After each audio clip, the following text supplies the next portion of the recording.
Listen, this is going to be a highlight spot, I think, on the Queen's tour, certainly of her visit to Ontario. But maybe we can bring John in and talk about, this is a 12-day visit to Canada for the Royal Jubilee, started in Iqaluit and has taken her to Vancouver and to Winnipeg and to Toronto yesterday. How do you think it's gone so far? It's been a tremendous success. Nothing daunted by Mr. Manley's inapropos comments. Oh, I want to talk about those. The media has got those. Let's talk about the tour, though, first, though. But the tour has been full of representative crowds, Canadians of all ethnicities, all backgrounds, all ages, coming to honor their Queen and to share this easy rapport they have with her and she with them in the crowds. It's wonderful. It was the first time she had been to Nunavut, obviously. Or no, she was there for the declaration. First time as Nunavut as a territory. She had been in Iqaluit before. Yes. But she was very conscious of saying, you noticed in her speech the day she arrived last Friday, I am proud to be the first member of the Canadian royal family to visit Nunavut. And I think that's an assertion, as we saw in Her Majesty's speech in Vancouver, of her long identification with Canada and Canadians. And there she is in that wonderful outfit she wore that day. Only surpassed, maybe you'll agree, Heather, being far more up in fashion than I, by the wonderful fur coat she wore for that chilly outdoor celebration of the Golden Boy in Manitoba. And that was very interesting because the British press was quite critical of her agenda in Winnipeg, the fact that she was out in the chill temperatures for a long time, and she did, regardless of the anti-fur lobby, choose to wear that beautiful mink coat just to keep herself warm. She's 76 years old. And there's a tradition, of course, in Manitoba, Heather, which is that the Hudson's Bay Company, originally chartered by a royal, must present her with some pelts of fur each time she visits. Now, I'm not sure that coat was that pelt, but it was Manitoba, of course, the history of Manitoba is very bound up with the fur trade.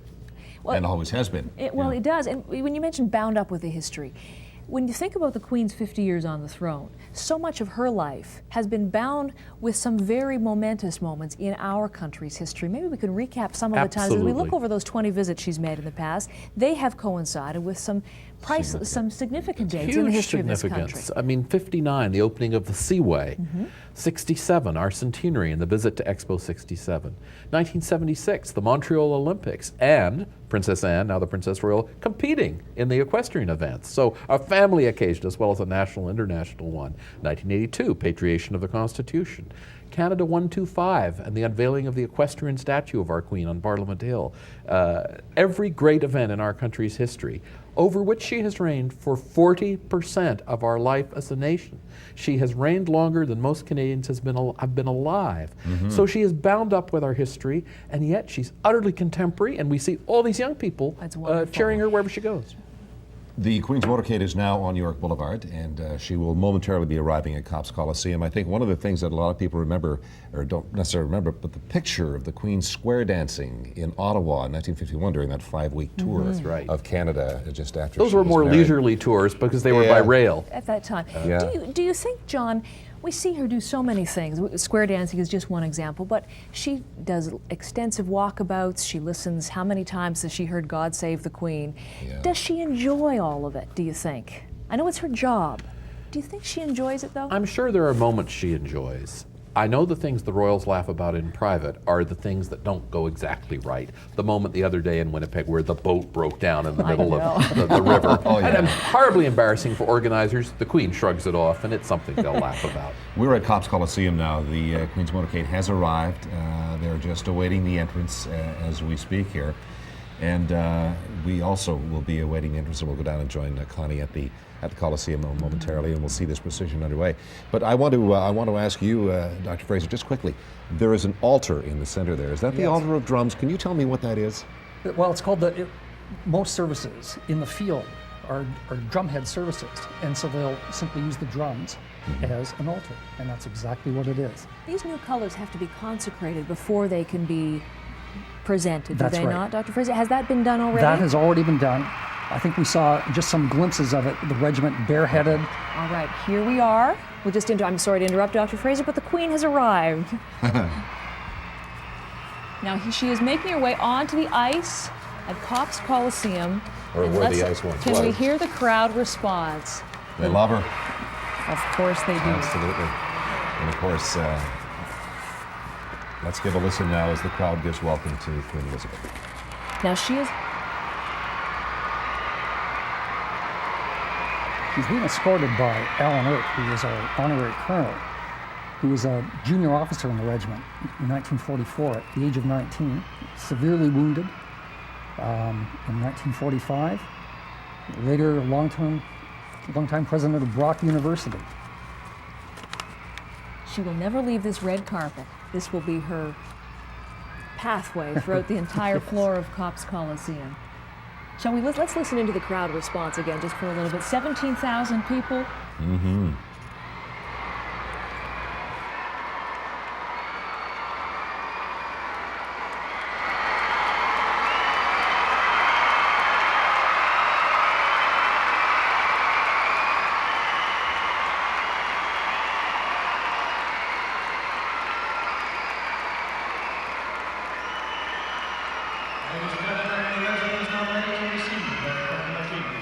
Mesdames et messieurs, le régiment est maintenant prêt à recevoir son colonel en chef.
God save the Queen. And you were just mentioning a moment ago, how many times has she heard that over her reign? Glenn Leslie from CH Morning Live among the 17,000 people who have seen the Queen. And happy to be there, I might add. I bet. And never sung more wholeheartedly. You could hear the crowd sing. The place is Royal crackling. Anthem. You can feel it all the way back It here is. in the Absolutely. studio. It's amazing. As she stands on the saluting base, that's the pipes and drums of the Argyll and Sutherland Highlanders of Canada. Pipe Major Warrant Officer T.G. Lee leading the procession and joined in with the Hamilton Light Infantry Band as well. Correct. What are they doing now? What is the Commanding process Officer, that we're going to see Lieutenant here? Colonel Jordy Elms, having invited Her Majesty to She will present now colors. present She now the approaches colors to the altar. regiment. Queen's color is taken from the altar by the senior major, Major Tom Compton. He is being assisted by Second World So what War we have is veteran senior of major the of regiment Argylls, is the Major Deputy William Commanding Officer, Whiteside, Tom MC. Compton. It's his And daughter who's going to present Katie flowers. Compton will yes. present flowers. The new regimental color is taken from the altar by the junior major, And the junior major Atheling is, Sunarine. He is assisted by Atheling another Sunarine. 1st Battalion veteran, Warrant Officer First Class Kenneth We've Godfrey. added a new wrinkle to this, I mean, All right. which is, you can't see it on the shot, but in behind both of these majors, there was a Major Bill Whiteside of a Military Cross, who served in the regiment during the Second World War, wounded twice, decorated, and then Warrant Officer Ken Gawthorne served, wounded, and served again in Korea. So we've just added that to Major from Whiteside. from one Major- generation to the he's other. 2 months shy of 90 years old. 2 He's months there. old. He's a wonderful And the man. other gentleman's 78 years old. That's and so correct. a symbolic transfer That's of the right. old colors to the new. From one generation to the next. Ladies and gentlemen, the commanding officer, Lieutenant Colonel Jordy Elms. May it please your majesty, we are truly honored by the privilege you give to us today by being present with your Canadian Highlanders during your Jubilee year and as we prepare to launch our second century of service to Canada and community. We remain ever mindful of the privileges that go with the colors that you have presented today that have been earned through the thousands of Argyll veterans who have gone before us. We are proud of the legacy they leave us and consider ourselves to be guardians of the Argyll spirit. As we prepare today to dedicate the Argyll Pavilion that will be our gift to the citizens of the city from which we draw our strength, we look forward to our centennial year and we wish to your majesty a long and healthy reign. God save the Queen. Lieutenant Colonel Jordy Elms, the commanding officer, a very well-decorated soldier he He is. certainly is. He's had a long military career, 34 years, and served all around the world. Of course, part of the reason for the Queen's being here is to dedicate the colors that we have now just seen, and of course we mentioned the memorial, which is down at the lakefront. That's right. And it really was the Argylls who brought the Queen to Hamilton. We should mention that. This goes back to a couple of years of invitation and arrangement, That's and it correct. was That's to celebrate your 100 years that she's really here, That's correct. isn't it? There was a wonderful editorial in the Hamilton Spectator today, which said just that. I mean, the Queen is here to help honor 100 years of service by this regiment to sovereign, to country. To her. To After Hamilton. which she has been Colonel of Chief. That's Yeah. right. Pretty amazing story. So we're moving the colors into position here. Is this what we're doing, Robert? The colors have now been placed in the baldricks, which are the color color belts. holders, I guess.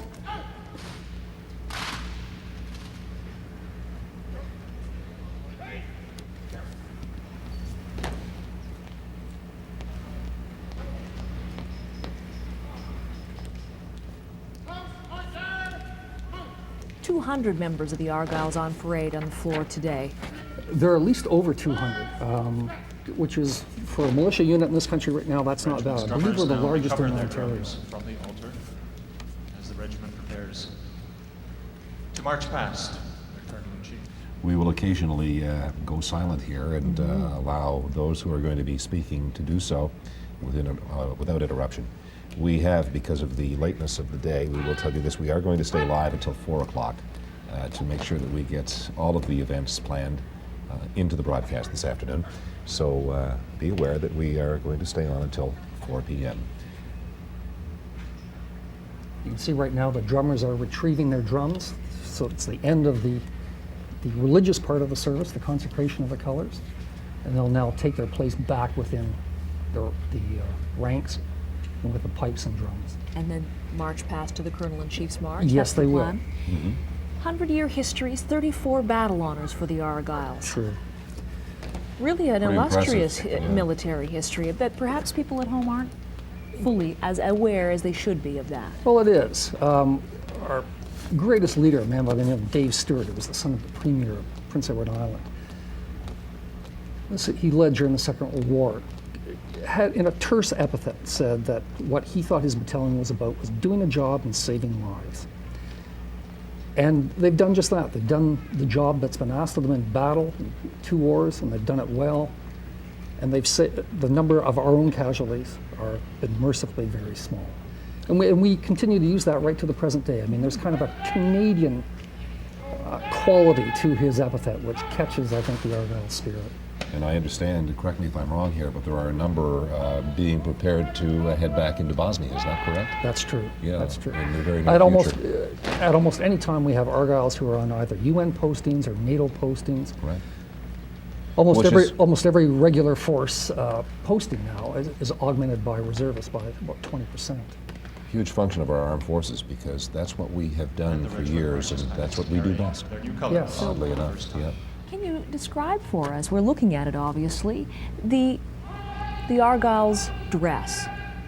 The tartan, it's not a black watch, Well, it's called black similar watch. to Of, black similar, watch, isn't it? It's black watch of a lighter hue. right? When the Argylls were formed in 1903, they were affiliated with the Argyll and Southern Highlanders in Britain. This was something that then chief of the militia council. I'll just interrupt you for a moment, Robert. We'll carry on with this because it's important to know what we're looking at. But let's listen to the march, the Colonel-in-Chief's march with the Argyll and Sutherland Highlanders.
The regimental quick march is the camels are Inez, coming. let me just quickly ask you, what would be going through the Queen's mind, do you think, when the band was doing the march past? Dan, you ask difficult questions. I suspect her long association with the regiment. Thinking back. Thinking back, too, of all the Canadian service people whom she has met and honored over the years, Canada's reputation as international peacekeeper, Canada's contributions to the Commonwealth, and this amazing crowd today cheering her and, of course, cheering service to Canada, represented not only by her, but by the regiment and all those who serve and take the colors. And I think the young faces of the reservists, the generations of people involved in the Yes, military, absolutely. as she would be impressed by that, I'm sure. Again, you have to remember, with the exception of a very few people who are there today, she has been affiliated with the regiment longer than anyone. That's true. That's Yeah. very true. Sorry, Robert, how about we go back to the description of the The dress advance uniform? in review order. We're going to advance in review formation here, but the Queen, was she integral in choosing some of the colors of this tartan? No, or it was decided simply when we were affiliated with Whitaker guys in 1904, we simply adopted their dress, and that was their dress at the time. At one time, the upper dress, the tunic, was scarlet. When they changed in 1958 from scarlets to greens, we went from scarlets to greens. So, and we've been there ever since. But the regiment in the red is the Hamilton Light Infantry. Light Infantry yeah. The participating Rileys, as well yeah. as well. We'll listen to O Canada, the Royal Hamilton Light Infantry Band, and the Director of Music, Major Michael Rehill.